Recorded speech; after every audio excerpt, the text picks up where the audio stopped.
My name is Preko, and I am the founder of Inspiring Widows Foundation, which is also located in Ghana and as well as the United States of America. I am so delighted to be here with Just for Women Africa. And it is a pleasure to be here with you guys to bring more awareness, to make sure that all and everyone hear about what we do for Inspiring Widows Foundation. I hope that this interview does bring awareness and you guys learn more and appreciate that widowhood is not a curse.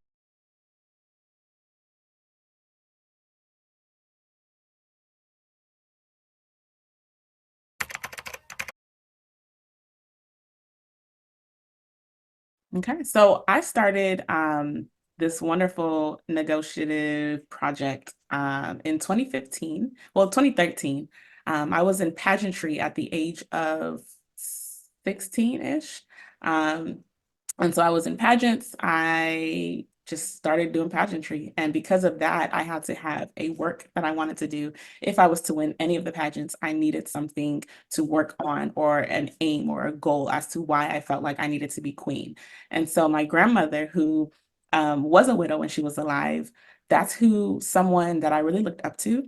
She was so strong, so motivated. She was in her 80s at the time. And so she was somebody like, when I say a goal digger, like her goals in life, her aim in life, her motivation in life, although she was very old, she did not sit. And so that was one person that I looked up to a lot. And so when she passed away, actually, she passed away the year of my first pageant.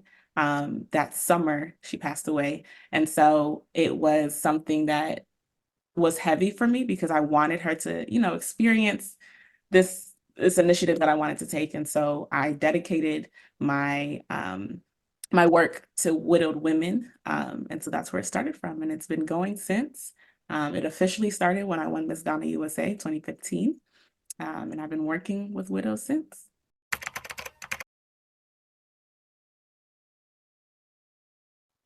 Working with people is the biggest challenge.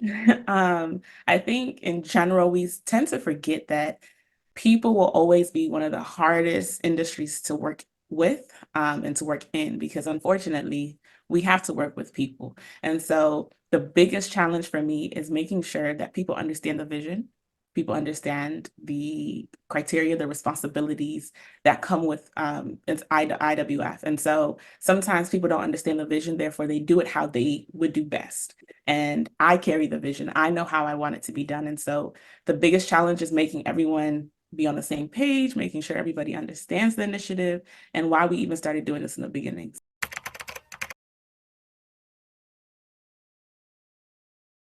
Yeah, so we do a lot. We have done gift baskets. We have like seasonal baskets. We have Easter baskets. We have Christmas baskets. We have birthday baskets. We have essential baskets, maybe for the bathroom or for the bedroom, whatever it may be. We create and customize baskets for widows. People purchase them all over the country, all over the world, and we package them in Ghana and send it to the widow. It's at random pick. We've done Christmas parties, Christmas events, conferences, women's conferences. We have done just regular get-togethers. We've done health initiative, like health screenings. We have done, what else have we done? Valentine's Day, Love Day, kind of like an educative thing.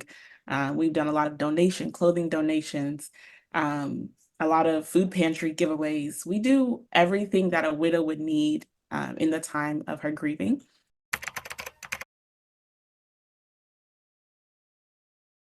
Yeah, so there's no age bracket. One thing that I do pray is that the age bracket is older.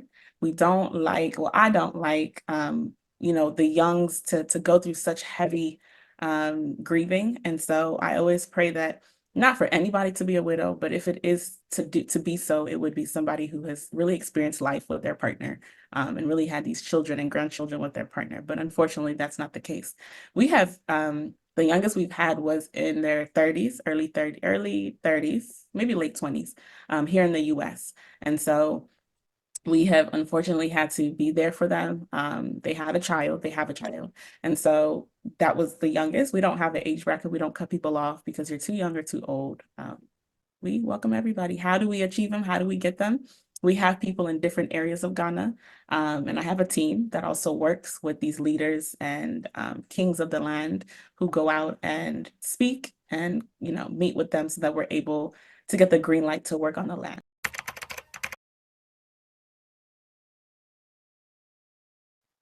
So we are a nonprofit organization and we reach out to widows near and far, again, in Ghana and in the United States of America. We initially, when we find out about what has happened, we always come and visit. We always come and show our condolences. We always bring something to show our condolences, and then we keep in contact. As we keep in contact, we make sure that we find out what it is that you need, right? Every widow is different. Every situation is different. And so we come to you and we ask, what is it that we can help with? What is it that you need? Do you have children? Is it like school fees? Is it school supplies? Is it school clothes? Is it whatever? And then we work on the widow herself. There's counseling that we do provide, that we go through. We have certified counselors that do those things. And then we have a team, actually, we are building a team now of outreach that will continuously go and keep checking in on these specific widows.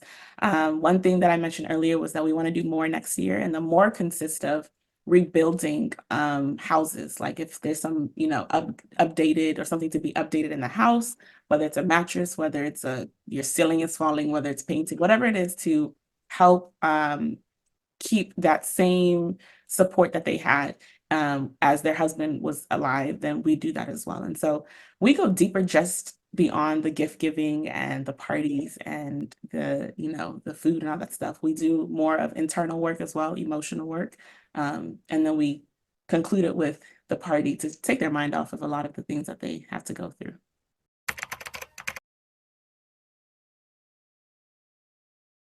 Personally, I don't think I've seen a change, a negative change, I should say. I've definitely seen a positive change when I'm around certain, especially when I'm in Ghana.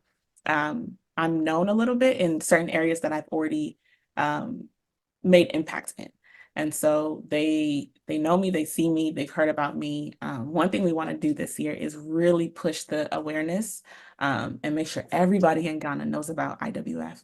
I don't take it lightly that I'm doing this initiative. There's a lot of other organizations in Ghana that work with widows, but there's something different about IWF that I truly believe needs to be pushed. It needs to be known in Ghana because that is where our base is. Now, when it comes to professionally, I do juggle a lot of other things outside of the nonprofit. I think the nonprofit does take up 70% of my life, which is okay. Everything else doesn't really overload, but it's a little bit difficult because I do run a full-time nonprofit. I'm also not in Ghana. And so having to make sure that the vision again is carried, the vision is understood, it affects it a little bit as well. And so I try to do 50-50, but it doesn't always work like that in my case. And so that's what that is.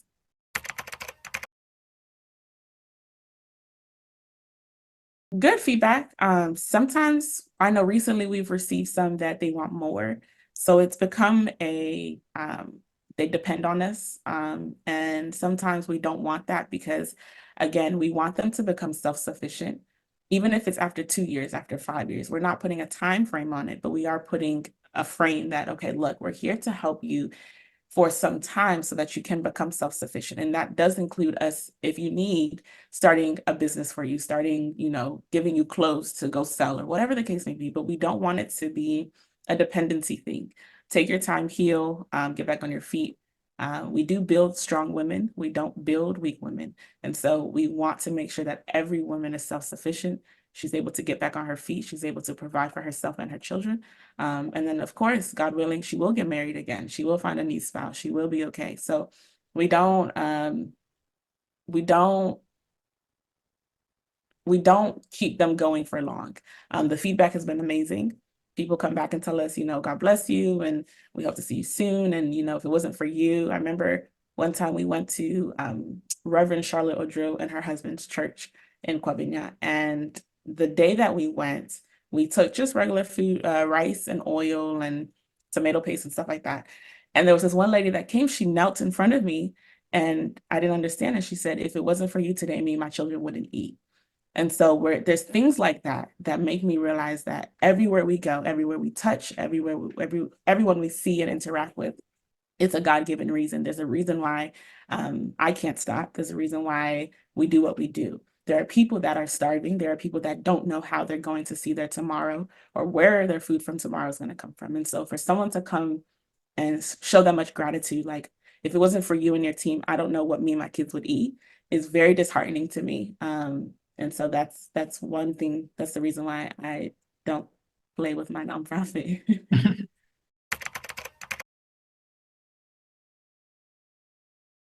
One thing that God honors very, very much so, besides children, is widows, and that we take care of them because they don't have that head figure. They don't have the man figure that they did have in their life. And so if it's disheartening to God, it's disheartening to his children.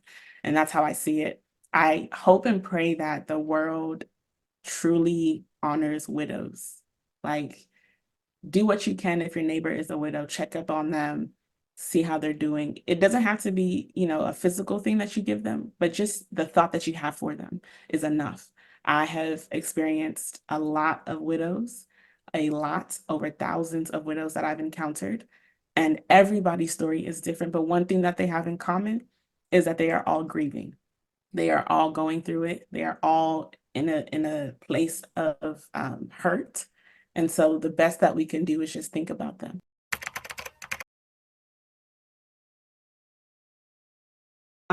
We originally started with funding from my pockets.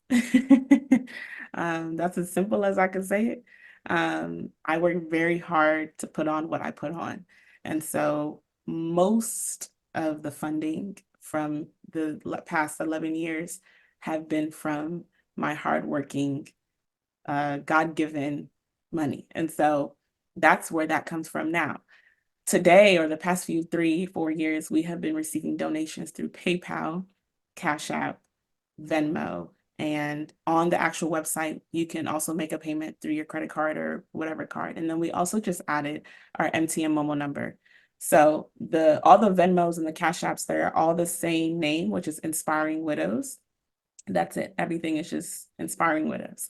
You'll find us anywhere, everywhere. And then our MTN number, which unfortunately I don't have it in my head.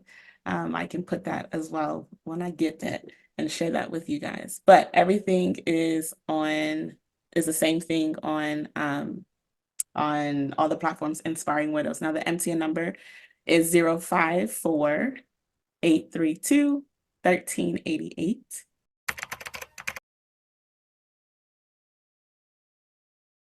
Yeah, so it'll be 11 years in August, but we have worked in our main base is Asante Achimagogo. That's where my parents are from. That's where my grandmother was from. And so that's where my heart is. That was our base. That is still our base. Is in the Kumasi area, maybe 45 minutes from Kumasi. And so that is where most of our fun has been. We have also worked in Accra, all over Accra, La Paz area, Kobinya area, all the areas in Accra or outside Accra. We've worked in Onyansana, which is one of my team members. That's where she's from. And her grandmother is the queen mother of the land. And so it was very easy to get access to those widows. There was over 500 widows in that area. We still haven't tackled all 500 because there's more than that, but we have done as much as we can to tackle the few that we can. Recently, we went to the Makola market. We've collaborated with a few people at the Makola market for the women there as well. We worked with Muslim women, all over. I mean, we don't really target specific places. Wherever we're led to go, we go. Wherever we're led to donate, we do it. We don't discriminate. We don't maximize. We don't limit ourselves. We just go. So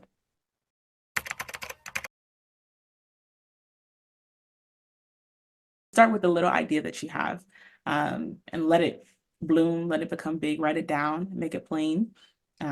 One thing that I learned very quickly in this walk is that I should write everything down and God will take care of it.